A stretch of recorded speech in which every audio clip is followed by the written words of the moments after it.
اس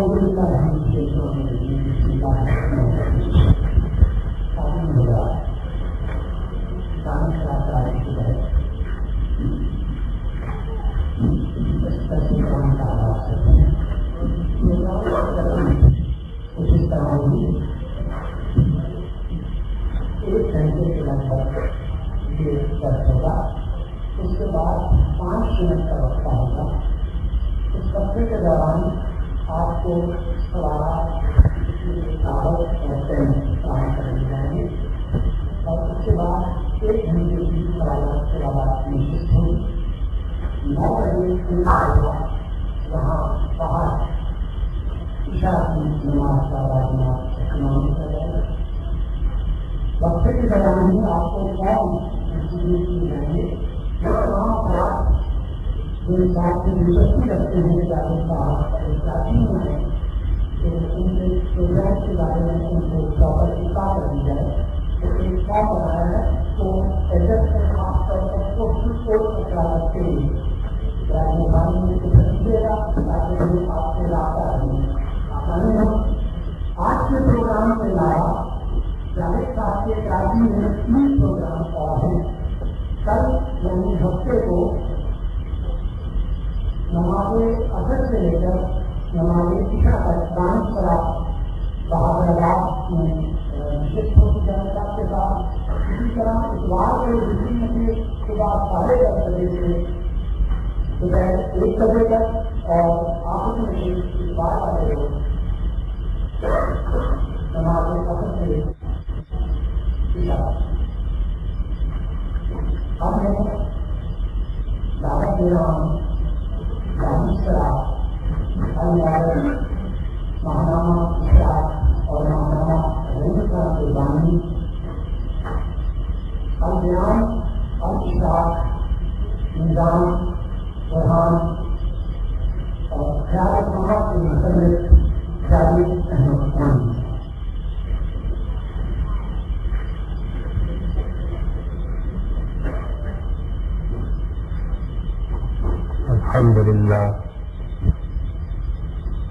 الحمد للہ رب العالمین والصلاة والسلام علی محمد الامین. اعوذ باللہ من الشیطان الرجیم. بسم اللہ الرحمن الرحیم. خواتین و حضرات، اس نشست کے لیے قرآن مجید کی جس سورہ کا انتخاب کیا گیا ہے وہ قرآن میں سورہ حجرات کے نام سے موسوم ہے.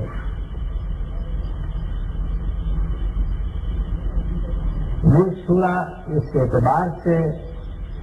بڑی منفرد سورہ ہے کہ اس میں مسلمانوں کی جو خصوصیات ایک صاحب ایمان شخصیت کی حیثیت سے ہونی چاہیے ان کو نہ صرف یہ کہ واضح کیا گیا ہے بلکہ انہیں وہ ہدایات دی گئی ہیں جو ان کے معاشرے کو رحماء و بینہم کا معاشرہ بنانے میں ممد و معاون ہو سکتی. قرآن مجید کے بعض عارفین تو اس سورہ کے مطالعے کے بعد اس نتیجے پر پہنچے کہ یہ قرآن کی واحد سورہ ہے جس میں رسالت مآب صلی اللہ علیہ وسلم کے بعد مسلمان معاشرے میں جو انحطاط آ سکتا تھا اس کے سامنے رکھ کر بہت سی ہدایات دے دی گئی. ہم جب ایمان قبول کرتے ہیں تو قرآن مجید سے یہ معلوم ہوتا ہے کہ اس ایمان کی روشنی جس طرح ماں بعد طبیعت کے دائرے میں ہم پر اثر انداز ہوتی ہے، یعنی اللہ اور اللہ کے پیغمبر کے ساتھ ہمارے تعلق کی نوعیت بالکل واضح کرتی ہے اور ہمیں ایک خاص رشتے میں ان کے ساتھ باندھ دیتی ہے، اسی طریقے سے ہمارے باہمی روابط پر بھی اثر انداز ہوتی ہے. ایک مسلمان کی حیثیت سے ہمیں اپنی اصل کے بارے میں کیا تصور رکھنا چاہیے، اپنے ابنائے نو کے بارے میں کیا تصور رکھنا چاہیے، اور جب ہمیں باہمی معاملات درپیش ہوں تو اس میں کیا رویے اختیار کرنے چاہیے، وہ کیا مفاسد ہیں جن سے بچ کر رہنا چاہیے، وہ کیا خرابیاں ہیں جنہیں پاس پھٹکنے نہیں دینا چاہیے، اور وہ کیا چیزیں ہیں جن کا اگر اہتمام رکھا جائے تو اس سے ایک صالح معاشرے کی تشکیل ہو سکتی ہے۔ یہ بات تو ہر شخص جانتا ہے کہ ایک مسلمان معاشرے میں یہی دونوں چیزیں ہیں جو اس کی تشکیل کے بنیادی عناصر کی حیثیت رکھتی ہیں، یعنی اللہ تعالیٰ کے ساتھ اور اس کے پیغمبر کے ساتھ ہمارے تعلق کی نوعیت کیا ہے، اور باہمی طور پر مسلمان اپنے آپ کو کس رشتے میں بنا ہوا محسوس کرتے ہیں۔ قرآن کے بارے میں یہ بات بھی قرآن کے طلبہ جانتے ہیں کہ یہ اپنے مضمون کے لحاظ سے پیغمبر کی سرگزشت انذار ہے، یعنی اللہ تعالیٰ نے ایک پیغمبر کو، ایک جلیل القدر ہستی کو مبعوث فرمایا، انہوں نے اپنے مخاطبین پر اللہ کی حجت پوری کی، اور جو لوگ ان پر ایمان لائے ان کا تزکیہ اور تصحیح کیا، ان کے دلوں کو پاکیزہ بنایا، ان کے نفوس کو ہر طرح کی غلاظتوں سے پاک کیا، اور انہیں ایسے انسان بنانے کی صحیح کی جو قیامت میں اللہ کی ابدی بادشاہی میں داخل ہو سکے۔ رسالت مآب صلی اللہ علیہ وسلم نے یہ کام جس طرح کیا، قرآن مجید اسی کی سرگزشت ہے، یعنی اپنی قوم کو کس طرح سے مخاطب کیا، ان کے ساتھ کیا معاملات پیش آئے، کن مراحل سے گزر کر ان پر اللہ کی حجت پوری ہوئی۔ جن لوگوں نے رسالت مآب صلی اللہ علیہ وسلم کی دعوت کا انکار کر دیا، ان پر اللہ تعالیٰ کی سزا کس طریقے سے اسی دنیا میں نافذ کر دی گئی، اور وہ لوگ جنہوں نے ایمان قبول کیا وہ کیسے سرفراز ہوئے، ان کو اللہ نے کیا نعمتیں عطا فرمائیں اور ان سے کیا توقعات کی گئی۔ اس سورہ میں قرآن کا وہ حصہ تو زیر بحثی نہیں ہے جس میں رسالت مآب صلی اللہ علیہ وسلم نے اپنے مخاطبین پر اللہ کی حجت پوری کی ہے۔ اس میں مسلمان بنیادی طور پر مخاطب ہیں، اور جس طرح کہ میں نے عرض کیا انہی کی کمزوریوں کو سامنے رکھ کر، انہی کے ذوق کو سامنے رکھ کر بڑی ہی عمدہ ہدایات کی گئی۔ سورہ کی ابتدا جیسے کہ ہونا چاہیے اسی چیز سے ہوئی ہے کہ اللہ اور اللہ کے پیغمبر کے معاملے میں ایک مسلمان کا صحیح رویہ کیا ہونا چاہیے، یعنی باہمی تعلقات کی جو دنیا آباد ہوتی ہے، اور جس میں ایک طرف ایک مسلمان کا آسمان سے ایک رشتہ قائم ہوتا ہے اور دوسری طرف زمین پر ابنائے نو سے ایک رشتہ قائم ہوتا ہے، اس میں ظاہر ہے کہ تقدم اللہ اور اللہ کے پیغمبر کے ساتھ رشتے ہی کو ہو سکتا ہے، اسی کو موضوع بنایا گیا ہے۔ سورہ کے تدریجی مطالعے سے یہ بات بھی واضح ہو جاتی ہے کہ اس میں اصلاً وہ لوگ مخاطب ہیں جو اعراب تھے، یعنی مدینے کے گرد و نواح کے قبائل سے تعلق رکھتے تھے، آخری زمانے میں اسلام کی طاقت سے متاثر ہو کر مسلمان ہوئے، ایک طرح کی اطاعت انہوں نے قبول کر لی، جب یہ انہوں نے دیکھ لیا کہ اسلام کے غلبے کو اب چیلنج نہیں کیا جا سکتا، اور رسالت مآب صلی اللہ علیہ وسلم کی حکومت سرزمین عرب میں قائم ہوتی چلی جا رہی ہے، تو انہوں نے سرنڈر کر دیا، گویا مغلوبیت کے ساتھ اسلام قبول کر لیا۔ یہ ظاہر ہے کہ وہ لوگ نہیں تھے جنہوں نے مکے کا زمانہ دیکھا تھا، رسالت مآب صلی اللہ علیہ وسلم کی صحبت ان ایام میں اٹھائی تھی جب آپ قریش کے خلاف جدوجہد کر رہے تھے۔ یہ وہ لوگ بھی نہیں تھے کہ جنہوں نے آپ کے ساتھ ہجرت کا عظیم سفر کیا تھا، وہ بھی نہیں تھے جنہوں نے یثرب میں رسالت مآب صلی اللہ علیہ وسلم اور آپ کے ساتھیوں کا استقبال کیا اور ان کے لیے اپنی طرف سے نصرت اور مدد فراہم کی تھی۔ یہ وہ لوگ تھے کہ جو اس طرح صحبت نہیں اٹھا سکے تھے پیغمبر کی جس طرح جلیل القدر صحابہ نے اٹھائی تھی۔ اسلام ان تک پہنچا تو اپنے سیاسی غلبے کے پس منظر میں پہنچا، اور انہوں نے اسے قبول کیا تو بس اسی حیثیت سے قبول کیا۔ یہ اس میں تو شبہ نہیں کہ منافقین نہیں تھے، لیکن ان کے ایمان کی وہ کیفیت نہیں تھی جو صحابہ کرام کے ایمان کی تھی۔ ان کے قلوب کی اس طریقے سے تطہیر نہیں ہوئی تھی جیسے صحابہ کرام کی ہو چکی تھی۔ یہ اس طریقے سے رسالت مآب صلی اللہ علیہ وسلم کی حیثیت کو ابھی سمجھے نہیں تھے جیسے صحابہ کرام رضوان اللہ علیہم نے اس کو سمجھ لیا تھا۔ رسالت مآب صلی اللہ علیہ وسلم نے جو اخلاقیات لوگوں کے اندر پیدا کر دی تھی، ان کی کوئی خوب ان کو ابھی حاصل نہیں ہوئی تھی. ایک سیاسی چیز کی حیثیت سے اسلام ان کے سامنے آیا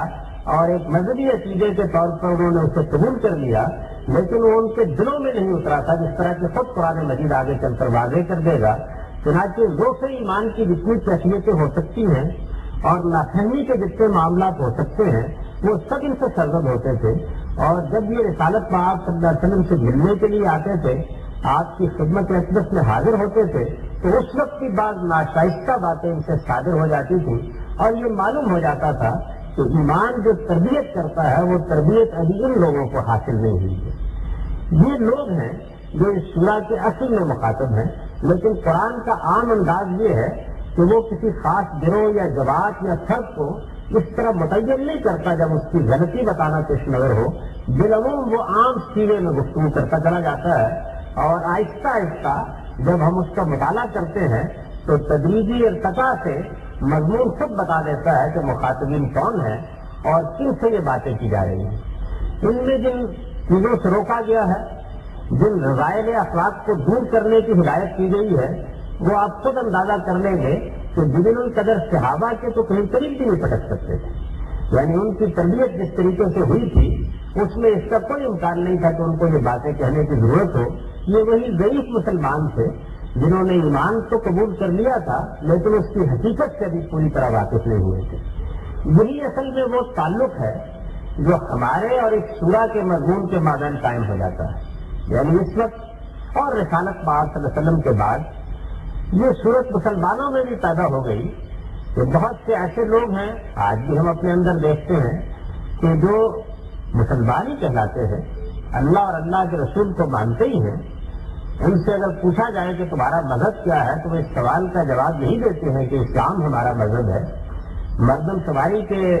خانے میں ان کا نام ایک مسلمان کی حیثیت سے درج ہوتا ہے. مرتے ہیں تو مسلمان ان کا جنازہ پڑھتے ہیں،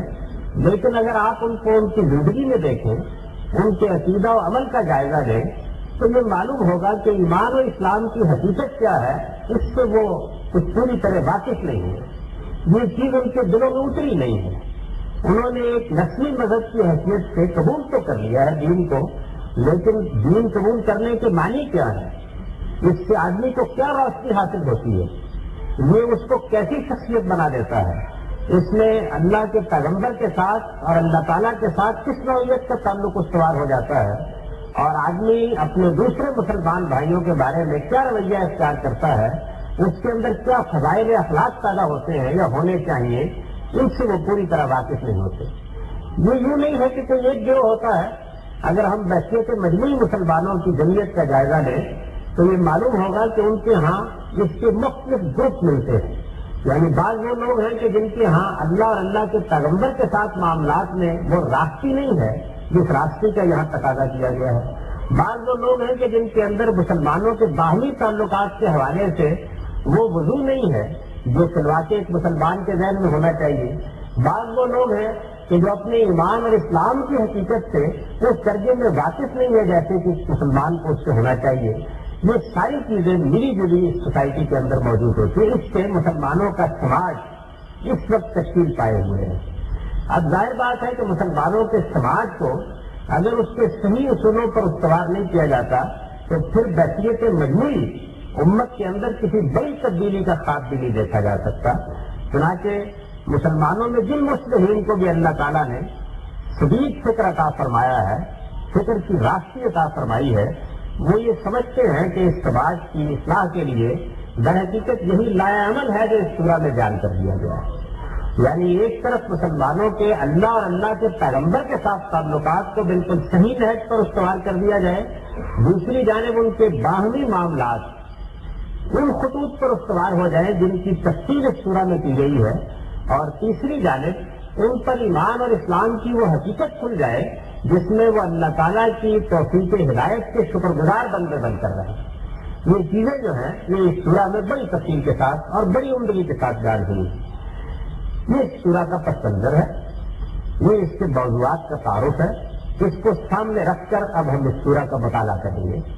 اور جیسے ہی ہم اس سورہ کو پڑھیں گے تو یہ بات خود واضح ہو جائے گی کہ اس سے متصل پہلے سورہ فتح میں صحابہ کرام کی جو تصویر کھینچی گئی ہے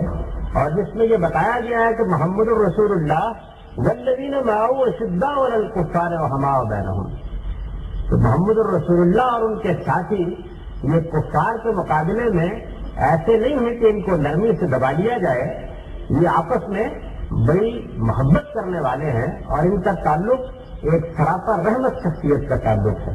تو یہ معلوم ہوگا کہ وہی گویا تفصیل ہے جو سورہ میں نمایاں ہوتی چلی جا رہی ہے۔ ارشاد فرمایا ہے کہ یا ایھا الذین آمنوا لا تقدموا بین یدی اللہ ورسولہ واتقوا اللہ ان اللہ سمیع علیم، تو اہل ایمان اللہ اور اللہ کے پیغمبر کے مقابلے میں اپنی رائے کو مقدم کرنے کی کوشش نہ کرو اور اللہ سے ڈرتے رہو، بے شک اللہ سننے والا بھی ہے اور جاننے والا بھی ہے۔ وہ تمہید یہاں سے اٹھائی کہ اللہ اور اللہ کے پیغمبر کا معاملہ یہ نہیں ہے کہ آدمی ایک کو اس عالم کا پروردگار مانے، دوسرے کو اس کا نمائندہ اور سفیر مانے اور پھر اس کے بعد اس کے مقابلے میں اپنی برتری کے غم میں بھی مبتلا ہو۔ اسے جو فیصلہ کرنا ہے وہ پہلے کر لینا چاہیے، یعنی یہ بات پہلے سمجھ لینی چاہیے کہ جب وہ یہ کہتا ہے کہ وہ اللہ کو مانتا ہے تو اس کا مطلب کیا ہے؟ اس کا مطلب یہ ہے کہ اس نے اپنے بندے ہونے کا اعتراف کر لیا ہے، اس نے اس چیز کا اقرار کر لیا ہے کہ وہ کسی خالق کی مخلوق ہے، اس نے یہ بات مان لی ہے کہ اس آسمان و زمین کا اور اس کے وجود کا ایک مالک ہے جو در حقیقت اس کو وجود میں بھی لایا ہے، اس کی پرورش بھی کر رہا ہے، اس کی ربوبیت کا سب سامان بھی کر رہا ہے اور اس کو زندگی کے مختلف مراحل میں توفیق ہدایت بھی دے رہا ہے۔ یہ چیز جب ایک آدمی مان لیتا ہے اور اس حقیقت کا اعتراف کر لیتا ہے کہ وہ پروردگار اس سورج کا، چاند کا، ان سمندروں کا، ان زمینوں کا، ان درختوں کا،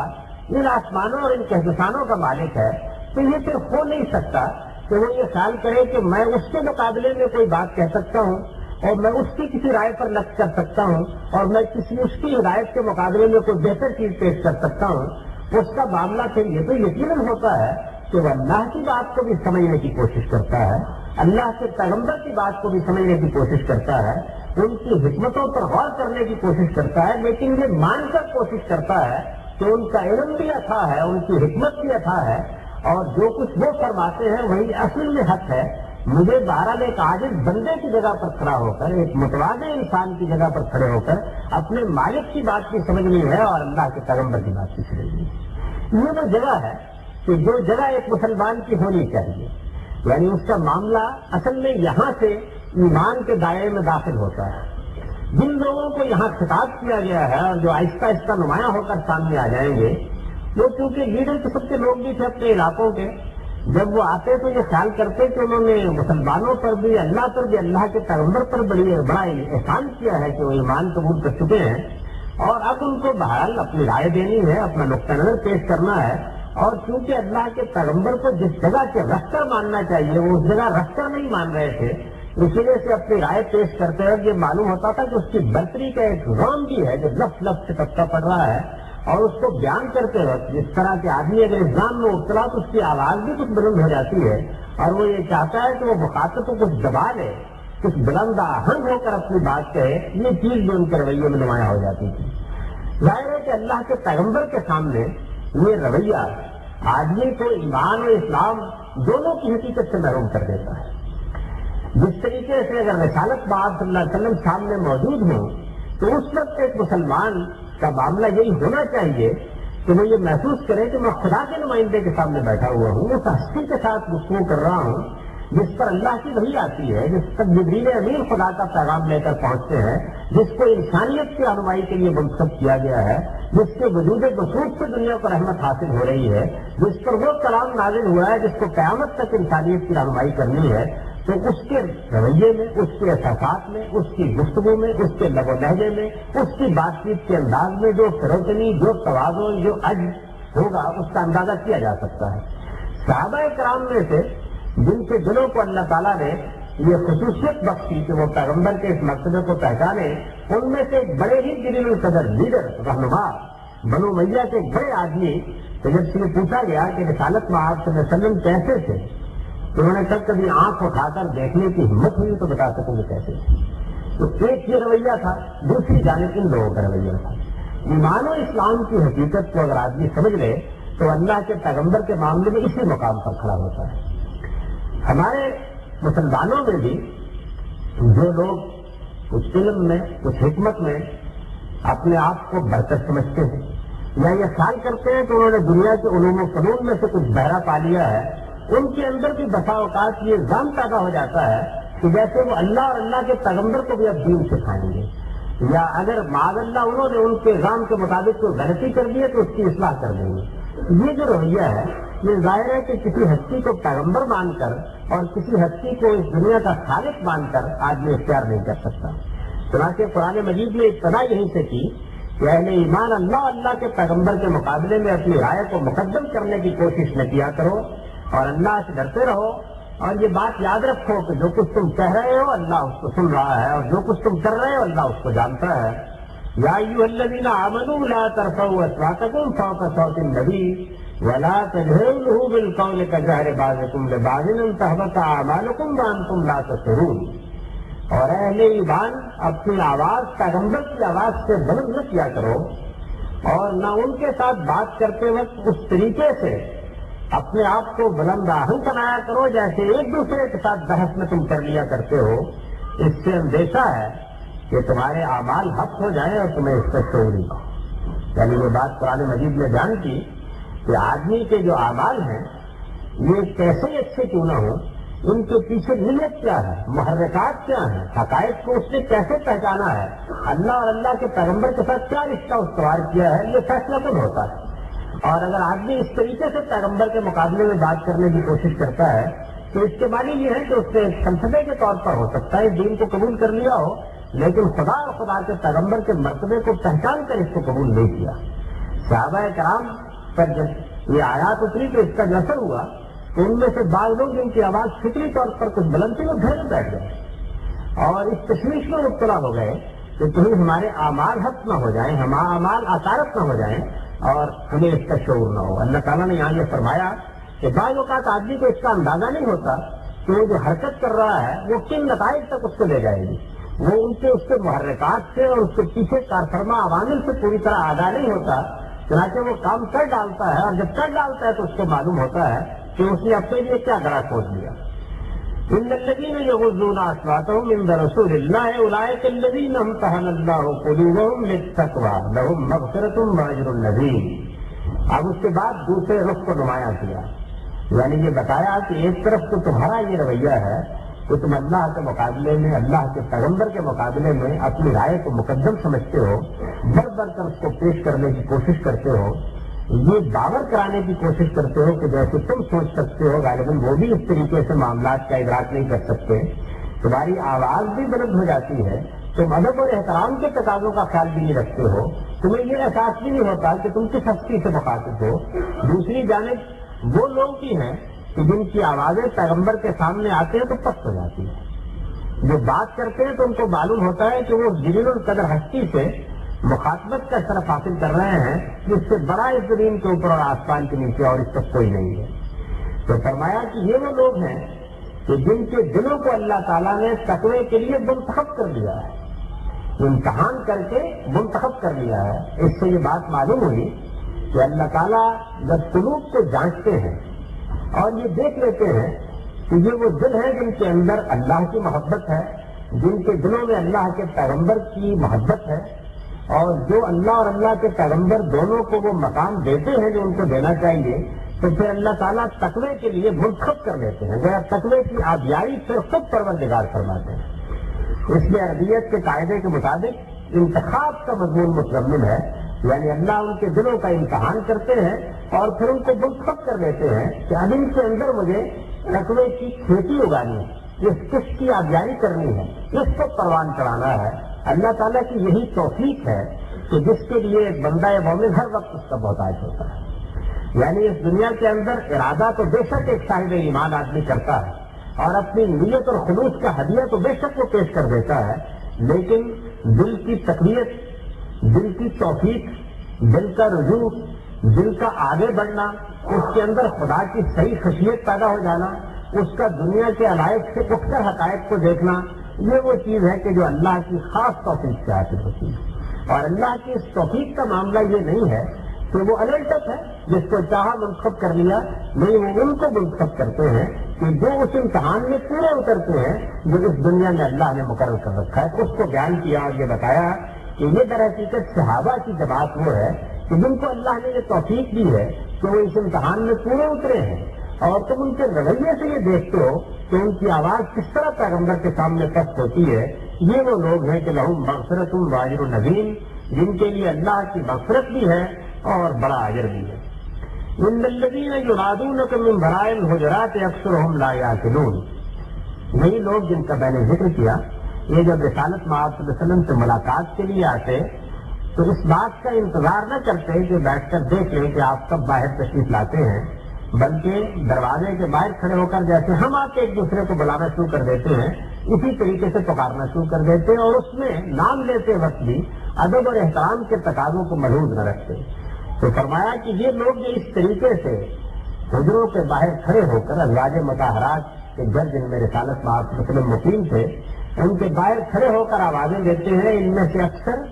فہم نہیں رکھتے، ان کو صحیح شعور نہیں ہے، یہ جانتے نہیں کہ یہ کہاں کھڑے ہیں اور کس ہستی کو بلا رہے ہیں۔ وَلَوْ أَنَّهُمْ صَبَرُوا حَتَّىٰ تَخْرُجَ إِلَيْهِمْ لَكَانَ خَيْرًا لَهُمْ وَاللَّهُ غَفُورٌ رَحِيمٌ، اگر یہ صبر سے کام لیتے یہاں تک کہ آپ اپنے وقت پر اطلاع کے بعد خود ہی تشریف لاتے تو یہ ان کے لیے بہتر ہوتا، یہ ان کے لیے بہتر ہوتا۔ مطلب یہ ہے کہ یہ اس بات سے واقف نہیں ہے کہ اس انتظار کی کیا قدر و قیمت ہے جو پیغمبر کے لیے کیا جائے، اور اس صبر کی کیا قدر و قیمت ہے جو اس طرح کے موقع پر ہو کہ جہاں اللہ کے پیغمبر کو باہر آنا ہے اور کسی کو اپنی ازباش ان کے سامنے پیش کرنی ہے، اور اب بھی اگر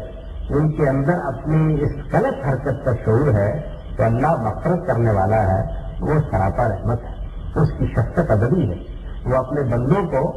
بلاتا ہے، پکارتا ہے، اور یہ چاہتا ہے کہ وہ اپنی غلطیوں کا ادراک کر لیں اور اس کا شعور حاصل کر کے اپنی صحیح جگہ متعین کر لیں۔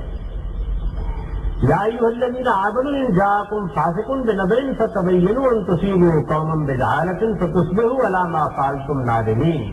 واعلموا ان فیکم رسول اللہ لو یطیعکم فی کثیر من الامر لعنتم ولکن اللہ حبب الیکم الایمان وزینہ فی قلوبکم وکرہ الیکم الکفر والفسوق والعصیان اولئک ھم الراشدون۔ اب اس کے بعد انہی لوگوں کے ایک دوسرے پہلو کو دیا، اور اس طرح سے مسلمانوں کی اجتماعیت کے ایک نہایت نازک مسئلے کی طرف کلام کا رخ مڑ گیا۔ اس میں آپ یہ دیکھیں گے کہ اللہ اور اللہ کے پیغمبر کے ساتھ تعلق کی نوعیت سے آہستہ آہستہ مسلمانوں کے معاشرے کی اصلاح کی طرف کیسے کلام کا رخ مڑ رہا ہے۔ یہی لوگ تھے جن کا میں نے ابھی ذکر کیا کہ جو بعض موقعوں پر آ کر اپنی قبائلی دشمنیوں میں اللہ کے پیغمبر کو بھی شریک کرنا چاہتے تھے، اور ایسا بارہا ہوتا تھا کہ کسی کے خلاف کوئی غلط اطلاع ہم پہنچا دیتے۔ ظاہر بات ہے کہ اس طرح کی اطلاع کسی غلط اقدام کا باعث نہیں بن سکتی، اور پھر ان کی خواہش یہ بھی ہوتی تھی کہ جو بات یہ کہہ رہے ہیں اس کو صحابہ کرام بھی باور کر لیں اور اللہ کا پیغمبر بھی باور کر لیں۔ جب آدمی اس کام میں مبتلا ہو اور وہ اپنے آپ کو بڑی چیز بھی سمجھتا ہو، اور پھر یہ کہ وہ موقع سے فائدہ بھی اٹھانا چاہتا ہو، تو اس طرح کی ساری چیزیں اس سے سرزد ہو جاتی ہیں۔ تو مسلمانوں کو یہ ہدایت کی گئی کہ اگر کوئی ایسا شخص کہ جس کے بارے میں تم کو یہ معلوم ہے کہ یہ اللہ اور اللہ کے رسول کے احکام کے معاملے میں بے پرواہ ہے، یہ خدا کے حدود سے متعلق وہ شعور نہیں رکھتا جو شعور سے واقف ہونا چاہیے، تمہارے پاس کوئی اہمیت رکھنے والی بات لے کر آتا ہے، کوئی اطلاع لے کر آتا ہے، تو اس کی تحقیق کیا کرو۔ یعنی ایسا نہیں ہونا چاہیے کہ بات تمہارے پاس پہنچی اور تم نے اس کی بات سنی، معاملے کے اندر اتر کر نہیں دیکھا، اس کے بارے میں معلومات حاصل نہیں کی اور کوئی بڑا اقدام کر بیٹھے۔ مسلمانوں کے اجتماعی مزاج میں اس چیز کی اہمیت کیا ہے، اس کا اندازہ آپ اس سے کر سکتے ہیں کہ ہماری تاریخ میں جو بڑے بڑے حادثے ہوئے ہیں ان میں عام طور پر اس طرح کی غلط فہمیوں نے غیر معمولی کردار ادا کیا ہے۔ کسی ایسے شخص نے کہ جو کوئی فتنہ پیدا کرنا چاہتا تھا، معاملات کو بگاڑنا چاہتا تھا،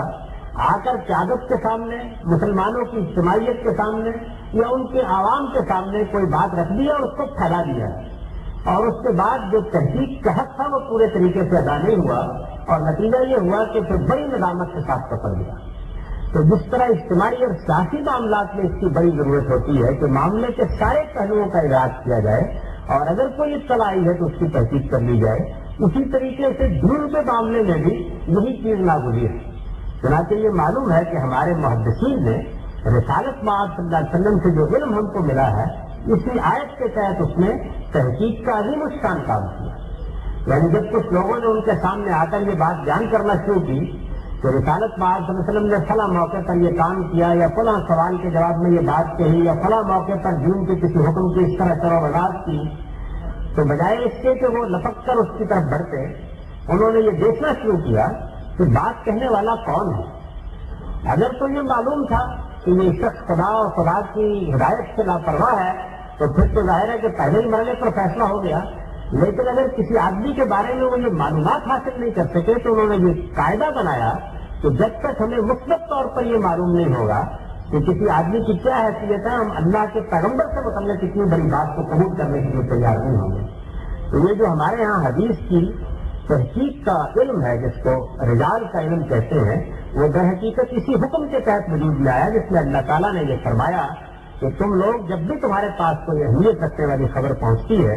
اور یہ معلوم ہوتا ہے کہ یا تو آدمی ایسا ہے کہ تم جانتے ہی ہو کہ وہ قابل اعتماد نہیں ہو سکتا، وہ اللہ کے پیغمبر کے احکام سے بے پرواہ آدمی ہے، اس کے بارے میں یہ نہیں کہا جا سکتا کہ وہ صفاحت کے ساتھ بات بیان کرے گا، تو تحقیق کرو اس بات کی. ظاہر ہے کہ اگر کسی آدمی کے بارے میں یہ معلومات نہیں ہے تو پھر بھی توقف کے علاوہ کوئی چارہ نہیں ہوگا. جب تک مثبت طور پر یہ معلوم نہ ہو جائے تو کوئی بات نہیں قبول کرنی چاہیے. چنانچہ جس طرح کہ میں نے عرض کیا، ہمارے محدثین نے جان جوخم میں ڈال کے بڑی محنت کر کے ایک ایک شخص کے بارے میں یہ معلومات فراہم کرنے کی صحیح کی تاکہ اللہ کے پیغمبر کی طرف کوئی ایسی بات نسبت نہ پا جائے. یہی چیز ہماری عمومی اجتماعی زندگی کا اصول بھی ہے. یعنی اگر ہمارے سامنے کوئی بات آتی ہے اور وہ واقعی اہمیت رکھنے والی بات ہے، اس کا کوئی اثر ہمارے دین پر پڑتا ہے، ہمارے اخلاق پر پڑتا ہے، ہمارے تعلقات پر پڑتا ہے، ہماری اجتماعیت پر پڑتا ہے، ہماری ریاست پر پڑتا ہے، ہماری امت پر پڑتا ہے، تو اس کو لے اڑنے کا طریقہ اختیار نہ کیا جائے. میں آپ سے عرض کرتا ہوں کہ نازک سے نازک موقعوں کے اوپر افواہ سازوں کے لیے کسی معاشرے کو تباہ کرنے کا اس سے بہتر کوئی موقع نہیں ہوتا کہ کسی قوم کے منہ میں بات ڈالی جائے اور پھر وہ منہ در منہ یہاں سے وہاں تک پہنچ کر جائے. کسی چیز کے بارے میں تحقیق کا رویہ، کھوج کوریج کا رویہ، یہ بات اہمیت کی حامل ہے. یہ خبر اڑ گئی تو اس کے اثرات ہماری اجتماعی زندگی پر پڑیں گے، ہماری اخلاقی زندگی پر پڑیں گے. یہ ہر مسلمان کو متوجہ ہونا چاہیے کہ اس کی ذمہ داری ہے. یعنی اللہ تعالیٰ نے اس کو یہ ہدایت فرمائی ہے یہاں پہ تو کوئی ایسی چیز اگر سامنے آتی ہے تو مسلمان کا یہ کام نہیں ہے کہ وہ اپنی اجتماعیت کو برباد کر ڈالے اور جس طریقے سے بات اس کے کان میں ڈالی گئی ہے اسی طرح وہ دوسروں کے کان میں ڈالتا چلا جائے اور اس کے نتیجے میں کوئی اشتعال کی سزا پیدا ہو جائے، کوئی ایسا حادثہ ہو جائے کہ جس حادثے کے بارے میں بعد میں ندامت ہو. یہ معلوم ہوگا کہ ہمارے ہی سامنے ہمارے لاہور کے قریب ایک شہر میں یہ حادثہ ہوا کہ ایک نہایت ہی صاحب ایمان، نہایت ہی نیک شخصیت کے بارے میں یہ بات اڑا دی گئی کہ انہوں نے قرآن مجید کی توہین کی ہے. لوگ اٹھے اور ان کو مار دیے. جب یہ حادثہ ہو گیا تو معلوم ہوا کہ یہ کیسی غلط افواہ تھی، اس سے کیا بڑا فتنہ پیدا ہو گیا، اس سے کتنے بڑے جرم کا ارتکاب ہو گیا. وہ چیز جس کو اللہ اور اللہ کے پیغمبر نے یہ کہا تھا کہ آدمی اگر کسی شخص کی جان کے در پہ ہوتا ہے تو وہ گویا پوری انسانیت کے در پہ ہوتا ہے، وہ سب کچھ ہو گیا اور بڑے ہی درد انگیز طریقے سے ہوا. لیکن ظاہر ہے کہ اس کے پیچھے کیا چیز کار فرما تھی؟ مسلمانوں کی یہی وہ چیز تھی جس کی یہاں اللہ تعالیٰ تربیت فرما رہے ہیں کہ تمہارے پاس جب کوئی اہم خبر آتی ہے اور کوئی اہم اطلاع آتی ہے تو ایک ایک چیز کی تحقیق کر لو، یہ جان لو کہ بات کیا ہے، متعلقہ فرد سے مل لو، اس سے بات کر کے دیکھ لو، اس کے بعد کوئی اقدام تم نے کرنا ہے کرو. یہ سارا عمل نہ صرف یہ کہ تمہیں ایک ذمہ دار انسان بنائے گا بلکہ بہت سی ندامتوں سے بچا لے گا. اب ظاہر ہے کہ یہ ندامت دنیا میں بھی حاصل ہوتی ہے جس طرح کہ میں نے اس واقعے کی طرف اشارہ کیا، اور یہ قیامت میں تو کس درجے میں حاصل ہوگی کہ جب کسی بے گناہ کی طرف ہاتھ اٹھ جائے گا، جب کوئی بڑا اقدام ہو جائے گا، جب ملت کو نقصان پہنچانے والی کوئی چیز ہو جائے گی. تو فرمایا کہ ہم تصیبوں قوم بجہالت فتصبحوا علی ما فعلتم نادمین. یعنی اس کو سخت اندیشہ ہے کہ تم کسی پر ٹوٹ پڑو، کسی قوم پر جا کر جذبات میں آ کر. اس کی وجہ یہ کہ ایسی خبریں عام طور پر جذبات ہی پر اثر انداز ہونے کے لیے پھیلائی جاتی ہیں اور نتیجہ یہ نکلے کہ وہ تصبحوا علی ما فعلتم نادمین، اس کے بعد جو کچھ تم کر بیٹھے ہو اس کے اوپر ندامت کے ساتھ پشیمان ہو کر بیٹھے رہو، تمہیں اس وقت احساس ہو کہ تم نے یہ کیا کام کر ڈالا۔ آپ اگر دیکھیں تو یہ معلوم ہوگا کہ ہماری اجتماعی زندگی میں بے شمار چیزیں ایسی ہیں، اور دور حاضر میں تو خیر یہ فن بن گئی ہیں، انہی چیزوں کو پھیلانے کے لیے اخبارات نکلتے ہیں، انہی کے لیے بڑے بڑے صاحبان فن میدان میں اترتے ہیں اور اپنی پوری زندگی اس کام کے لیے وقف کر دیتے ہیں۔ افواہیں کیسے بنائی جائیں، کیسے پھیلائی جائیں، لوگوں کو کیسے باور کرائی جائیں، فتنے کیسے پیدا کیے جائیں، کس طریقے سے فساد اٹھائے جائیں، یہ چیز لوگوں کی زندگی کا مقصد بن جاتی ہے۔ لیکن مسلمانوں کی تربیت قرآن مجید میں یہ چیز ہے کہ جب بھی ان کے پاس کوئی اس طرح کا معاملہ آئے تو وہ اقدام کرنے سے پہلے رک جائیں اور اس بات کی تحقیق کریں، فتبینوا، اچھی طرح تحقیق کرو کہ بات کیا ہے، کہاں سے آئی ہے، جس کے بارے میں کہی گئی ہے، جس معاملے سے متعلق ہے اس کی حقیقت کیا ہے، اس کے بعد تمہاری طرف سے کسی اقدام کا معاملہ ہونا چاہیے۔ یہ لوگ جن کا یہاں ذکر ہو رہا ہے یہ ایسی باتیں بھی آ کر کہتے تھے اور پھر رسالت میں آپ صلی اللہ علیہ وسلم سے یہ توقع بھی کرتے تھے کہ جو یہ کہیں گے وہ مان لیا جائے گا اور ایک کام ہو جائے گا۔ تو فرمایا کہ یہ بات یاد رکھو کہ تمہارے اندر اس وقت اللہ کا رسول موجود ہے، اگر وہ بہت سے معاملات میں تمہاری اس طرح کی باتوں پر کان دھرے اور ان کو مان لے تو تم بڑی مشقتوں میں پڑ جاؤ۔ لیکن اللہ کا یہ بڑا کرم ہے کہ اس نے تمہارے لیے ایمان کو پسند فرمایا ہے، اسے تمہارے دلوں میں جاگزی کر دیا ہے۔ ظاہر ہے کہ صحابہ کرام میں بھی بہت سے لوگ ایسے تھے کہ جو اس طرح کے اخبار کو سن کر یا اس طرح کی اطلاعات کو سن کر ایک خاص جذباتی ردوں میں مبتلا ہو سکتے تھے۔ تو یہ فرمایا کہ اللہ تعالیٰ کا پیغمبر تمہارے اندر موجود ہے، وہ فیصلہ فرمائیں گے اور جب کسی چیز کے بارے میں تحقیق کر لیں گے اور اچھی طرح رائے قائم کر لیں گے تب تو اقدام کریں گے۔ اگر تمہاری ہر بات وہ ماننے لگ جائے تو جس طرح کی افواہوں پر تم کان دھرتے ہو، جیسی باتیں تم پھیلا دیتے ہو، اس سے تو بڑی مصیبتیں تمہارے معاشرے پر، تمہاری سوسائٹی پر آ جائیں۔ اللہ کا یہ خاص کرم ہے کہ اس نے تمہارے لیے ایمان کو پسند کیا ہے، تمہارے دلوں میں اس کو کھلا دیا ہے اور تمہارے لیے کفر کو اور فسوق کو اور عصیان کو ناپسند فرمایا ہے۔ تو جو لوگ اس طریقے سے پیغمبر کی اطاعت کرتے ہیں، اس طرح معاملے کے بارے میں متنبع رہتے ہیں، اس طرح اخلاقی مقام پر قائم رہتے ہیں، وہی اصل میں اللہ تعالیٰ کی طرف سے رشد و ہدایت پانے والے ہیں۔ فضل من اللہ و نعمہ، یہ اللہ کا فضل بھی ہے ان کے اوپر اور اس کی خاص نعمت بھی۔ واللہ علیم الحکیم، اس میں کیا چھپا ہے کہ اللہ بڑا ہی صاحب علم ہے، اللہ بڑا ہی صاحب حکمت ہے۔ اس میں خاص طور پر جس چیز کو نمایاں کیا وہ یہ ہے کہ آدمی جب خدا کے مقابلے میں نافرمانی کا رویہ اختیار کرتا ہے، پیغمبر کے معاملے میں نافرمانی کا رویہ اختیار کرتا ہے، تو یہ چیز کیسے آہستہ آہستہ اس کو کفر تک لے جاتی ہے۔ چنانچہ ایمان کا ذکر تو ایمانی کے دست سے کیا، لیکن اس کے مقابل میں کفر اور فسوق اور عصیان تین چیزوں کا ذکر کر کے جو بتا دیا کہ نافرمانی کا رویہ، اللہ تعالیٰ کے مقابلے میں گریز اور تمرد کا رویہ، اور پھر آخری درجے میں جا کر انکار کا رویہ آدمی کو ایمان کی حقیقت سے محروم کر دیتا ہے۔ اور اس میں اس چیز کی طرف بھی اشارہ کیا کہ رسالت محمد صلی اللہ علیہ وسلم کے ذریعے سے کیا نعمت انسانیت کو ملی، یعنی یہ واضح ہو گیا کہ ایمان کیا ہے، اس کی حقیقت کیا ہے، اس میں آدمی کو کیا روشنی ملنی چاہیے، اور یہ بھی معلوم ہو گیا کہ کفر کیا ہے، فسوق کیا ہے، عصیان کیا ہے، نافرمانی کیا ہے، اللہ تعالیٰ کے احکام سے گریز کیا ہے، اور کھلا کھلا انکار کیا ہے۔ یعنی اس کے حدود متعین ہو گئے، ورنہ اس معاملے میں جیسے کچھ اشتباہ واقع ہو سکتے تھے وہ مسلمان معاشرے کے لیے اور خود انسانیت کے لیے ایک بڑا المیہ بن سکتے تھے۔ اب اس کے بعد اسی سلسلے کے ایک اگلے پہلو کو لیا اور فرمایا کہ وَإِن طَائِفَتَانِ مِنَ الْمُؤْمِنِينَ اقْتَتَلُوا فَأَصْلِحُوا بَيْنَهُمَا وَإِن بَغَتْ إِحْدَاهُمَا عَلَى الْأُخْرَىٰ فَقَاتِلُوا الَّتِي تَبْغِي حَتَّىٰ تَفِيءَ إِلَىٰ أَمْرِ اللَّهِ فَإِن فَاءَتْ فَأَصْلِحُوا بَيْنَهُمَا بِالْعَدْلِ وَأَقْسِطُوا إِنَّ اللَّهَ يُحِبُّ الْمُقْسِطِينَ۔ کہ اگر مسلمانوں کے دو گروہوں میں کسی وقت جنگ و جدال کی نوبت آ جائے، یعنی یہ ہے ایک حادثے کی چیز، مسلمان اس لیے زمین پر نہیں آئے کہ وہ آپس میں ایک دوسرے کے خلاف تلوار اٹھائیں، لیکن بعض اوقات ایسی غلط فہمیاں پیدا ہو جاتی ہیں کہ دو گروہوں کے درمیان تلوار کھنچ جاتی ہے۔ تو فرمایا کہ جب ایسا ہو جائے تو ایک مسلمان معاشرے کے اندر لوگوں کی کیا ذمہ داری ہے؟ فرمایا پہلا قدم یہ نہیں ہے کہ جیسے ہی دو گروہوں کے درمیان اشتعال کی سزا پیدا ہو، جیسے ہی وہ ایک دوسرے کے اوپر ہتھیار اٹھائیں تو ہر شخص یہ طے کر لے کہ بھائی مجھے بھی اس میں کود پڑنا ہے، اور اشتعال کی ایک آواز کے اوپر وہ بھی تیر قسم لے کے اس میدان میں چلا ہے۔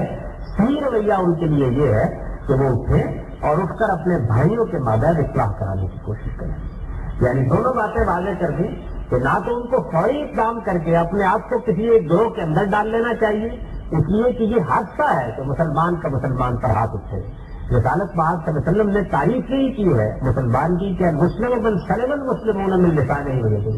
مسلمان ہوتا ہی وہ ہے جس کی زبان سے اور جس کے ہاتھ سے دوسرے مسلمان محفوظ رہیں۔ تو ایک مسلمان کے درمیان یا مسلمانوں کے دو گروہوں کے درمیان اس طرح کی کوئی صورت پیدا ہو جانا ایک بڑا حادثہ ہے، اس میں مسلمانوں کو متنوع ہو کر یہ کوشش کرنی چاہیے کہ وہ اصلاح کرائیں۔ فرمایا کہ اگر پھر اس کے بعد یہ معلوم ہو کہ اصلاح کرا دی گئی، معاملہ درست کر دیا گیا، لیکن ایک گروہ تعدی پر بغاوت پر آمادہ ہے اور وہ ایک صحیح بات کو ماننے کے لیے آمادہ نہیں، تو فرمایا اب مسلمانوں کے اجتماعی نظام کو حق حاصل ہے کہ پھر اس گروہ کے خلاف اقدام کیا جائے، پھر اس کے خلاف اقدام کیا جائے، اور یہ اقدام اس وقت تک جاری رہے حتی تفیء الی امر اللہ، یہاں تک کہ اللہ کا وہ فیصلہ، اور یہاں جو اصلاح کرنے والوں کا فیصلہ ہے اس کو اللہ کے فیصلے سے تعبیر کیا ہے، یعنی اصلاح کرنے والوں نے اگر واقعی انصاف کے ساتھ بات کی ہے اور اپنی طرف سے معاملہ کو ٹھنڈا کرنے کی کوشش کی ہے اور جنگی تلواروں کو نیام میں ڈالنے کی کوشش کی ہے اور لوگوں کے جذبات کو بھڑکانے کے بجائے ان کے درمیان محبت کی فضا پیدا کرنے کی کوشش کی ہے، تو یہ خدا کا حکم ہے، تو فرمایا کہ پھر خدا کے حکم کی طرف آدمی کو آنا چاہیے، اور اگر وہ آ جائے تو فاصلہ بینہما بالعدل والقسط، کہ اگر پھر اس کے بعد بھی عقل آ جائے اور لوگ اپنے آپ کو محبت کے مقام پر لے آئیں تو ان کے درمیان اصلاح کراؤ انصاف کے ساتھ اور عدل کے ساتھ۔ ان اللہ یحب المقسطین، اللہ تعالیٰ انصاف کرنے والوں کو پسند کرتا ہے۔ خاص زور دیا اس بات کے اوپر، اور یہی دونوں لفظ ہیں قسط اور عدل، یہ در حقیقت اسلامی معاشرے کی اساس ہے۔ سیاست کی سطح پر، اجتماعیت کی سطح پر، معاشرے کی سطح پر، خاندان کی سطح پر، کسی مقام پر بھی اگر اصلاح کرنے والے لوگ عدل اور قسط کے مقام سے ہٹ جائیں، وہ خود جانبدار ہو جائیں، ان کے ہاں سے انصاف نہ ملے، وہ بات کرتے وقت اپنے گروہی اور نسلی تعصبات میں مبتلا ہو جائیں، اپنے سیاسی تعصبات میں مبتلا ہو جائیں، تو پھر ان کے فیصلے کی بھی کوئی اہمیت باقی نہیں رہتی۔ تو خاص طور پر اس بات کو بیان کیا کہ جن لوگوں کو اللہ یہ توفیق دے کہ وہ اس طرح کے کسی اشتعال کو ختم کرنے کے لیے میدان میں آئیں، ان کا رویہ عدل اور قسط کا رویہ ہونا چاہیے، انصاف کا رویہ ہونا چاہیے۔ اب اس کے بعد اصل مضمون جو ہے اس کی طرف رجوع فرمایا اور فرمایا کہ انما المؤمنون اخوہ، یہ بات یاد رکھو کہ مسلمانوں کا باہمی تعلق اس کے سوا کچھ نہیں ہے کہ وہ بھائی بھائی ہیں۔ مسلمانوں کا باہمی تعلق اسلام کا جو رشتہ ہے اور ایمان کا جو رشتہ ہے وہ تمہارے جس تعلق کو قائم کرتا ہے وہ تعلق ہے جو ایک بھائی کا بھائی کے ساتھ ہونا چاہیے۔ فاصلحوا بین اخویکم، تو تمہارے بھائیوں کے دو گروہوں کے درمیان اگر کسی موقع کے اوپر کوئی اشتعال کی فضا پیدا ہو جاتی ہے، قتل و قتال کی نوبت آ جاتی ہے، اگر ایک دوسرے کی جان کے لوگ درپے ہو جاتے ہیں، تو اس سے بڑا کوئی حادثہ نہیں ہے، اٹھو اور اس کے مابین اصلاح کرانے کی کوشش کرو، اور یہ اسی وقت میں ہوگا جب تمہارے اندر اللہ کا تقویٰ اور اللہ کا خوف اور اللہ کی خشیت ہو۔ واتقوا اللہ لعلکم ترحمون، اللہ سے ڈرو، اس کا نتیجہ یہ نکلے گا کہ اللہ تم پر اپنا کرم فرمائے گا۔ چنانچہ دوسری جگہ سورہ آل عمران نے اس کو واضح کیا ہے کہ جب مسلمانوں کے اندر کچھ لوگ اصلاح کے جذبے سے سرکار ہوتے اٹھتے ہیں اور جب وہ ایمان کی حقیقت کو واقع سمجھ لیتے ہیں تو اللہ ان کے دلوں میں الفت پیدا کر دیتا ہے، اللہ تعالیٰ کی خصوصی رحمت ان کا احاطہ کر دیتی ہے۔ یہ فرمانے کے بعد اب اس کے بعد بتدریج یعنی اجتماعی زندگی سے آہستہ آہستہ ہمارے انفرادی تعلقات کی طرف بات آ گئی۔ فرمایا یا ایھا الذین آمنوا لا یسخر قوم من قوم عسیٰ ان یکونوا خیرا منہم، دل کیسے پھٹتے ہیں، لوگوں کے درمیان تعلقات میں کیسے خرابی آتی ہے، اس میں سے قرآن مجید نے یہاں بنیادی چیزوں کو لے لیا ہے۔ فرمایا کہ دیکھو باہمی تعلقات اور روابط میں اس چیز کی بڑی اہمیت ہے کہ دوسرے کی عزت نفس کو ہر حال میں قابل احترام سمجھا جائے، لہذا تم اگر صاحب ایمان ہو تو اے ایمان والو تم میں سے کوئی کسی دوسرے کا مذاق نہ اڑائے، یعنی تمہارے اندر محبت کا تعلق ہونا چاہیے، عزت کا تعلق ہونا چاہیے، احترام کا تعلق ہونا چاہیے، کوئی کسی دوسرے کا مذاق نہ اڑائے۔ آپ اگر دیکھیں تو کتنی رنجشیں ہیں جو خاندانوں میں اور کتنے معاملات ہیں جو سوسائٹی میں محض چھوٹے چھوٹے فکروں سے پیدا ہوتے اور بات کہیں سے کہیں پہنچ جاتی ہے۔ یہ چیز بہت سے لوگوں کے لیے لذت کلام کا باعث ہوتی ہے، وہ یہ خیال کرتے ہیں کہ جیسے ذہنی عیاشی کے دوسرے بہت سے مواقع، ایک موقع یہ بھی ہے کہ کسی کو ہدف بنا لیا جائے مجلس میں اور پھر جو جملہ بھی منہ میں آئے وہ پھینک مارا جائے۔ لیکن مسلمان زبان سے لفظ نکالتا ہے تو یہ جانتا ہے کہ یہ زبان کی کھیتی وہ ہے کہ یہ جب کاٹ لی جاتی ہے تو پھر اس کے بعد اس سے وہ پونے اگتے ہیں جن سے آج ہی برستی ہے، کوئی اور چیز نہیں نکلتی۔ چنانچہ رسالت پاک صلی اللہ علیہ وسلم نے یہ فرمایا کہ کتنے لوگ ہیں کہ جو جہنم میں پڑے ہوں گے اور اپنی زبان کی کھیتی کاٹ رہے ہوں گے۔ تو حقائق و السنتہم، لوگوں کی جو زبان کی کھیتی ہے، اس معاملے میں آدمی کو متنبع رہنا چاہیے کہ اس سے وہ اپنے لیے بہت کچھ سامان رزق بھی حاصل کر سکتا ہے، رحمت اور شفقت بھی حاصل کر سکتا ہے، ایک حقیقت کا ابلاغ کرنے کا کام بھی دے سکتا ہے، اور اسی سے وہ آگ بھی لگا سکتا ہے۔ تو سب سے پہلی بات جو کہی وہ یہ کہ ایک دوسرے کا توقع نہ اڑاؤ، ایک دوسرے کو مذاق کا نشانہ نہ بناؤ۔ یہ مذاق بسا اوقات شروع میں تو لوگوں کے دلوں کے اوپر ویسا اثر نہیں ڈالتا، لیکن جب اس کو ایک حد سے آگے بڑھنے کا موقع دے دیا جائے تو یہ دوسرے آدمی کے لیے تحقیر کا باعث بنتا ہے، اور جب تحقیر کے جذبات دوسرے آدمی کے ہاں محسوسات میں داخل ہوتے ہیں تو پھر عزت نفس کو قائم رکھنا ممکن نہیں رہتا۔ فرمایا کہ یہ ہو سکتا ہے کہ تم جس کو ہدف بنا رہے ہو اپنے مذاق کا، جس پر تیر و لشکر چلا رہے ہو، قیامت میں راز کھلے تو معلوم ہو کہ تم اس کی جن خامیوں پر نظر کر رہے تھے وہ تمہارے اپنی نظر کا قصور تھا، وہ بہت بہتر انسان تھا، اس کا نامہ اعمال سامنے آئے تو ایسا ہی یکون خیر میں، یعنی تم جہاں اس کو سمجھ رہے تھے وہ اس سے بڑا بالا انسان ہو۔ ولا نساء من نساء، یہ کیونکہ وہ چیز ہے کہ جو خواتین میں بھی بہت زیادہ ہوتی ہے اور ان کی اپنی زندگی کے اندر بھی اس سے بڑی تلخیاں گھل جاتی ہیں، تو ایک دوسرے پر کوئی خطرہ اچھال دینا، کوئی بات کر دینا، کوئی مذاق اڑا دینا، کوئی چیز ایسی کہہ دینا کہ جس کے نتیجے میں معلوم ہو کہ دوسرے کے تن بدن میں آگ لگ گئی، تو خاص طور پر ان کا ذکر کیا، یعنی اس کو نمایاں کیا کہ ولا نساء من نساء ایسا یکن خیرا منہن، یعنی ہم بسا اوقات ظاہر کو دیکھ رہے ہوتے ہیں، ہمیں اندازہ نہیں ہوتا کہ جس آدمی کی صورت پر، شکل پر، بات پر، انداز گفتگو پر، کسی چیز کو سمجھنے کی صلاحیت پر، اس کی ذہانت پر، اس کے اسلوب پر ہم کام توڑ رہے ہیں یا فکر چست کر رہے ہیں، اللہ کے اس کا کیا موقع ہے۔ تو اس کو نمایاں کیا کہ تم نہیں جانتے کہ جس خاتون پر تم یہ جملہ کس رہے ہو یا جس مرد پر کس رہے ہو، اللہ تعالیٰ کے اس کی کیا حیثیت ہے۔ ولا تلمزوا انفسکم، اور فرمایا کہ اپنے لوگوں کی عیب چینی کا رویہ اختیار نہ کرو، یعنی اس سے بڑی کوئی چیز نہیں ہے کہ مسلمان معاشرے کے اندر آدمی کی نگاہ خیر کے بجائے شر پر ہو، وہ شہد کی مکھی بننے کے بجائے کہ پھول پر بیٹھے گی غلاظت کی مکھی بن کر رہ جائے تو یہ دیکھے گی کہ عیب کہاں ہے اور اسی کو بار اس نے اپنا مرکز بنانا ہے۔ تو مسلمان معاشرے میں یہ دوسری چیز یعنی تمسخر، مذاق، کسی کو مخول اور ٹھٹھے کا ہدف بنا لینا، اور پھر اس کے بعد عیب چینی کا رویہ اختیار کر لینا، یعنی ایک مسلمان کی نگاہ خیر پر پڑتی ہے، اور یہی در حقیقت ایک صاحب ایمان کا رویہ ہے۔ وہ یہ محسوس کرتا ہے کہ میں محرکات کے پیچھے کیوں جاؤں اور میں نیتوں کا حساب کیوں کروں، مجھے کون سا اس دنیا کے اندر میزان لگا کے فیصلے سنانے ہیں، مجھے خیر پر نگاہ رکھنی چاہیے، مجھے یہ دیکھنا چاہیے کہ کیا کسی دوسرے آدمی کے اندر کوئی خوبی بھی ہے۔ میں آج چرچ کرتا ہوں کہ یہ صرف زاویہ نگاہ کا مسئلہ ہے، یعنی ساس میں، بہو میں، نندوں میں، بھانجوں میں، ملنے والوں میں، تعلقات میں، روابط میں، دوستوں میں، احباب میں، اسی طرح لیڈروں میں، رہنماؤں میں، جہاں کہیں بھی آپ دیکھیں گے تو آپ کو یہ معلوم ہوگا کہ عیب چینی کی لذت میں جب لوگ مبتلا ہو جاتے ہیں تو بڑا مشکل ہوتا ہے کہ کسی خیر کو ان کے ذہن میں نمایا چلے۔ بہرحال ہے کہ خیر ہر شخص میں موجود ہوتا ہے، یعنی اگر اس خیر کو دیکھا جائے، نگاہ کا زاویہ مثبت کر لیا جائے اور وہ چیز ابھاری جائے دلوں کے اندر کہ جو ایک مسلمان معاشرے کے شان ہے، تو کچھ ہی دیر بعد آپ دیکھیں گے کہ آپ یہ معلوم کریں گے کہ ایک آدمی جس کے عیب ہی آپ کو نظر آتے تھے اب اس میں خیر ہی خیر آپ کو نظر آنا شروع ہو گیا۔ یعنی آدمی کے خیر کو جب آدمی ابھارنا شروع کرتا ہے اور جب اس کا ذکر کرنا شروع کرتا ہے اور جب اس کے عیوب کو نظر انداز کرنا شروع کرتا ہے اور اس کی بلائیوں پر نگاہ کرنا شروع کر دیتا ہے تو رویے بدلنا شروع ہو جاتے ہیں، اسلوب بدلنا شروع ہو جاتے ہیں، گھر برباد ہوتے ہیں، خاندان برباد ہوتے ہیں، اور ایسی آگ لگ جاتی ہے سوسائٹی کے اندر کہ معلوم ہوتا ہے کہ اگلی نسلوں کو اب اس کی حدت ممکن ہوگی صرف اس بات سے کہ عیب چینی کی ایک سزا قائم کر لی جاتی ہے۔ عیب چینی کی یہ سزا خاندانوں کو، معاشرے کو، سوسائٹی کو کیسے انتشار کا شکار کرتی ہے، ہمارے معاشرے میں اس کا کوئی نقشہ کھینچنے کی ضرورت نہیں ہے۔ یہ معلوم ہوتا ہے کہ ہر گھر میں، ہر خاندان میں، ہر مجلس میں اس کے نمونے دیکھے جا سکتے ہیں، یعنی آدمی جہاں چاہے یہ دیکھ سکتا ہے۔ لوگوں کا حال یہ ہوتا ہے کہ کسی شخص کا ان کے سامنے تذکرہ کیجیے، وہ کوئی خیر کی بات، کوئی مثبت بات، کوئی اچھی بات سننے کے لیے بہت کم آمادہ ہوں گے۔ آپ ذرا عیب کو ابھارنا شروع کیجیے، معلوم ہے کان متوجہ ہو گئے،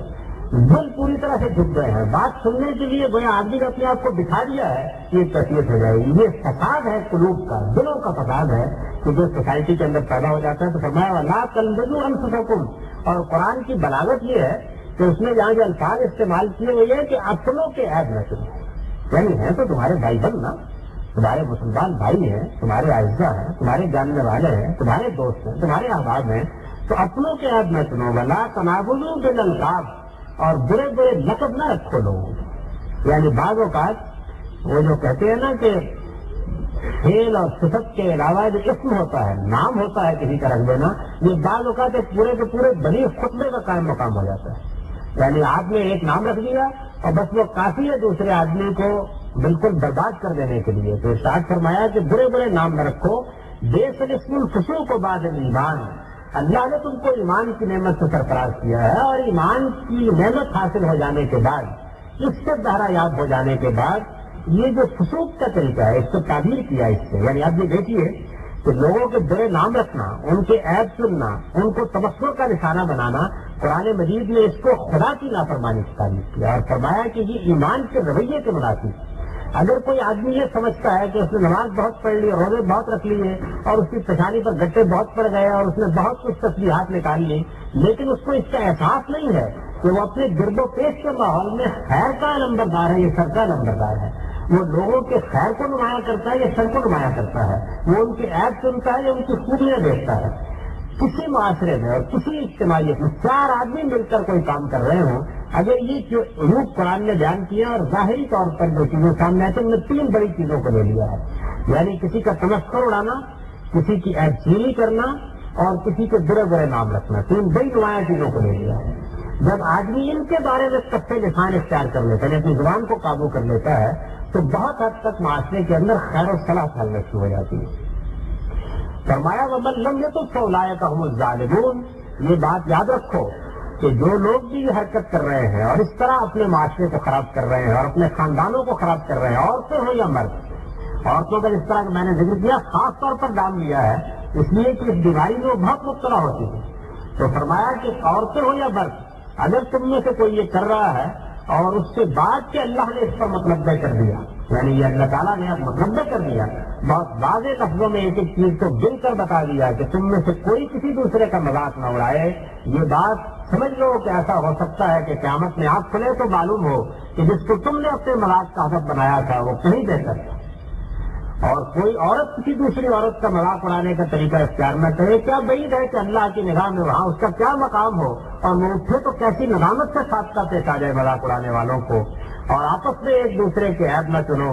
اور ایک دوسرے کے برے القاب نہ رکھو, اس لیے کہ یہ صرف خدا کی نافرمانی کا طریقہ ہے, یہ خدا کے احکام سے بے پرواہی کا طریقہ ہے, یہ اس کے مقابلے میں سرکشی اور تمرد کا طریقہ ہے. اور ایمان کی نعمت سے دارا یاب ہونے آنے کے بعد اس کا تو نام بھی برا ہے کہ آدمی کی زبان پر آئے. اور جو لوگ اس تنبیہ کے بعد بھی, یعنی خدا نے تنبیہ کر دی, اللہ نے تنبیہ کر دی, عالم کے پروردگار نے تنبیہ کر دی, قرآن نے تنبیہ کر دی, پھر بھی توبہ نہیں کرتے اور رجوع نہیں کرتے, تو یاد رکھیں کہ فاولئک هم الظالمون. وہ پھر اپنی جانوں پر ظلم اٹھانے والے ہیں. ان کو اندازہ نہیں ہے کہ اس کا نتیجہ انہیں قیامت میں کیا بھگتنا پڑ جائے گا, اور یہ آگ جو انہوں نے خاندان میں, گھر میں, باہر اجتماعیت میں لگائی ہے, اس کے کیا نتائج ان کے لیے نکلیں گے. یا ایھا الذین آمنوا اجتنبوا کثیرا من الظن ان بعض الظن اثم.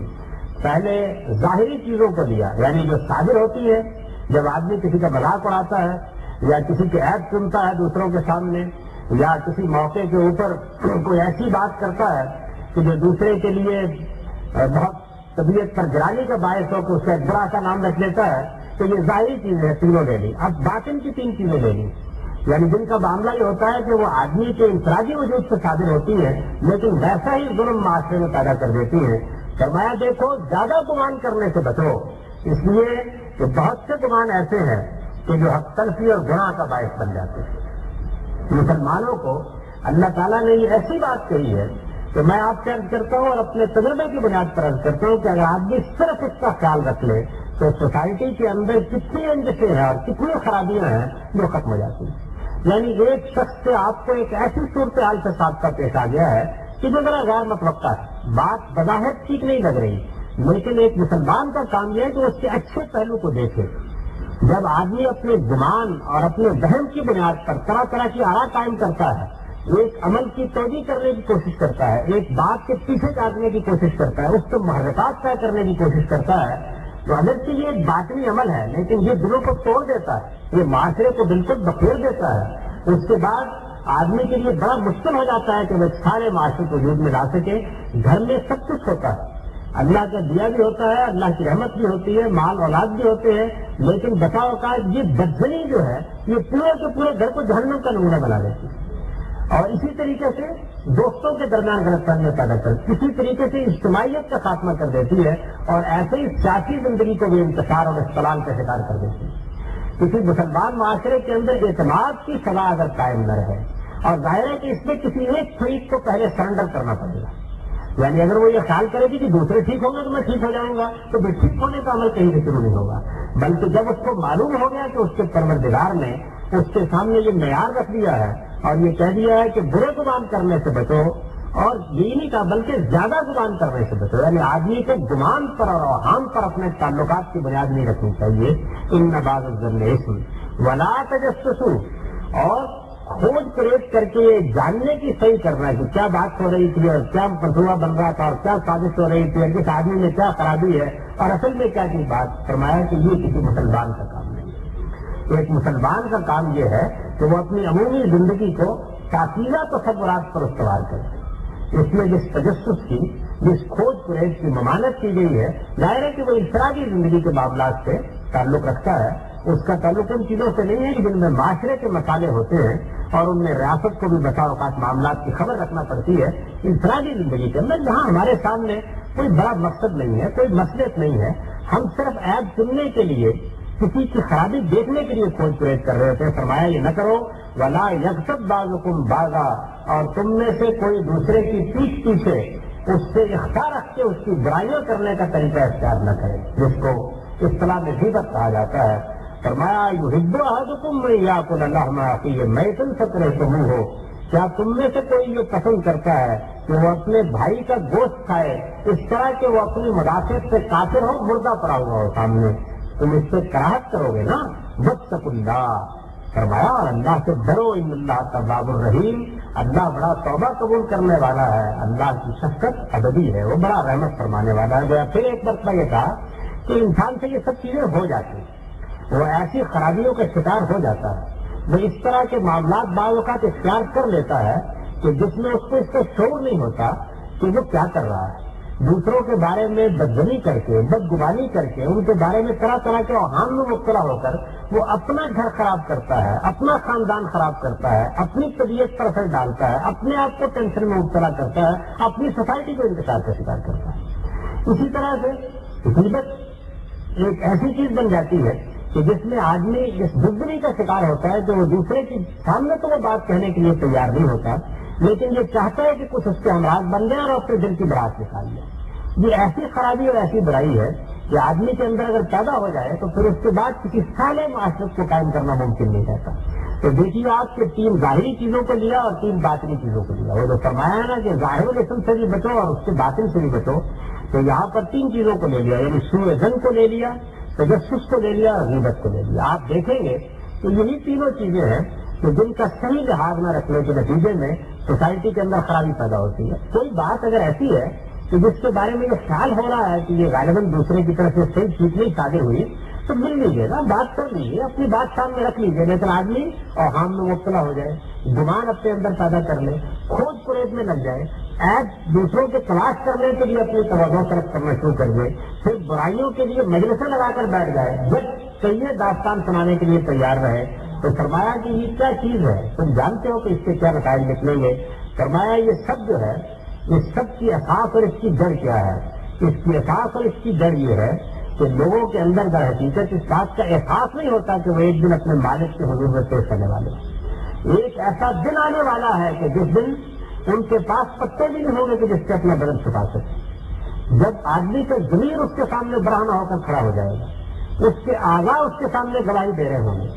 اور ہام و جنون سب کے سب مجسم ہو کر اس کے سامنے نمایاں ہو جائیں گے، تب اسے معلوم ہوگا کہ وہ کیا کر چکا اور کیا کر کے یہاں آیا۔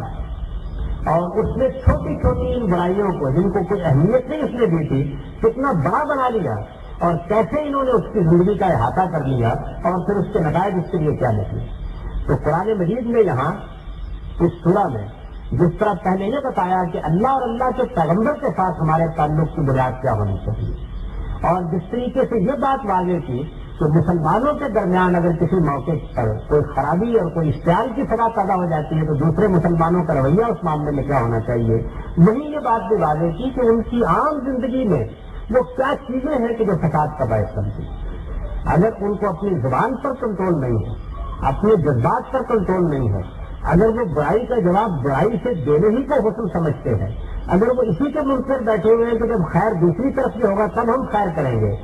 قرآن مجید نے بیان کیا ہے نا کہ تم لوگ کوئی برائی بھی اگر دوسرے کی طرف سے سامنے آتی ہے تو یہ دفاع ملتی ہے آسن اپنی طرف سے اچھائی سے اس کا جواب دو. تم دیکھو گے تو اس سے خدا کی کیسی رحمت تمہارے سامنے آ جاتی ہے. تو ان چیزوں کو لے کر یہ بتایا کہ تمہارے اندر ان اوصاف و خصائص کو پیدا ہونا چاہیے، اور اس سلسلے کا خاتمہ اس چیز پر کیا تو جو چیز پھر اس کے بعد بڑی خرابی کا باعث بنتی ہے وہ یہ ہے کہ لوگ نسلی تفاخر میں، اپنی بڑائی میں، اپنے مقام اور مرتبے میں دوسروں کو تحقیر کا نشانہ بناتے ہیں. فرمایا یا ایھا الناس انا خلقناکم من ذکر و انثیٰ، یہ لوگوں ہم نے تم کو ایک ہی مرد و عورت سے پیدا کیا ہے، تمہارے درمیان کسی کو کسی پر کوئی فضیلت اپنی خلقت کے لحاظ سے حاصل نہیں ہے. وَجَعَلْنَاكُمْ شُعُوبًا وَقَبَائِلَ لِتَعَارَفُوا، یہ قبیلے اور یہ گروہ اور یہ جماعتیں یہ تو اصل میں باعث صرف اور صرف باہمی تعارف کا. ان اکرمکم عند اللہ اتقاکم، اللہ کی بارگاہ میں تم میں سب سے زیادہ عزت والا وہ ہوگا کہ جس کو اللہ نے تقویٰ عطا فرمایا، جس کو تقوی کی نعمت سے، اپنے خوف کی نعمت سے، اپنے حدود کی آشنائی کی نعمت سے، ان کی پابندی کی نعمت سے بہرہ یاد کیا. ان اللہ علیم خبیر، فرمایا زندگی بسر کرو اور یہ احساس کر کے بسر کرو کہ اللہ علم بھی رکھتا ہے، اللہ ہر چیز سے باخبر بھی ہے. تم جو سوچ رہے ہوتے ہو اس کو بھی جانتا ہے، تمہاری جو نیت ہوتی ہے اس کو بھی واقف ہوتا ہے، تمہارے جو محرکات ہیں ان سے بھی خوب آگاہ ہوتا ہے. ان میں سے ایک ایک چیز خود کر تمہارے سامنے قیامت میں آ جائے گی، اور تم جانتے ہو کہ وہ جگہ ہے کہ جہاں میزان لگی ہوگی، ہاتھ گواہی دے رہے ہوں گے، پاؤں گواہی دے رہے ہوں گے، زبان گواہی دے رہی ہوگی، ایک ایک عمل پکار رہا ہوگا کہ مجھ سے کیا کام لیا گیا. دل کے محرکات تمہارے سامنے آ جائیں گے، ایک ایک چیز تم وہاں اپنے سامنے اس طرح دیکھو گے کوئی ادھر بھی پیش نہ کر سکو گے، تمہارے پاس چھپانے کے لیے کچھ نہیں ہوگا. خدا کا رجسٹر ایک ایک تفصیل کے ساتھ سامنے آ جائے گا. تم وہاں پکار اٹھو گے کہ یہ کیا کتاب ہے جس میں نہ کوئی چھوٹی چیز چھوڑی نہ کوئی بڑی چیز چھوڑی. اس وقت تم دیکھو گے کہ تمہارے سامنے تمہاری یہ برائیاں کس صورت میں نمودار ہو گئی ہیں، اور تم نے جو انتشار پیدا کیا تھا وہ کیا بلا بن گیا ہے، اور وہ چیزیں جن کو تم معاشرتی زندگی میں اہمیت نہیں دیتے تھے وہ کیسے محیط اجزاء بن گئے ہیں. اور اب تمہارے سامنے وہ نقبت کی زندگی ہے کہ جس سے بچاؤ کا کوئی راستہ نہیں، اور تم کیا کھو بیٹھے ہو. تم دنیا کی تھوڑی سی لذت کے لیے اور تھوڑے سے فائدوں کے لیے خدا کی ابدی بادشاہی سے محروم ہو رہے ہو، اس جنت سے جس کی بسطیں آسمان اور زمین کے برابر ہوں گی. تو یہ بات قرآن مجید نے اس سورہ کے اندر واضح کی اور یہ بتایا کہ مسلمان معاشرے کی اساسات کیا ہے. اس کا کچھ تھوڑا سا حصہ ایسا ہے کہ جس میں اب ان مخاطبین کے معاملات زیر بحث ہیں جو اس وقت اس سورہ کے نزول کا باعث بنے، اس کو میں نے اسی لیے چھوڑ دیا ہے. اقول قولی ھذا واستغفر اللہ.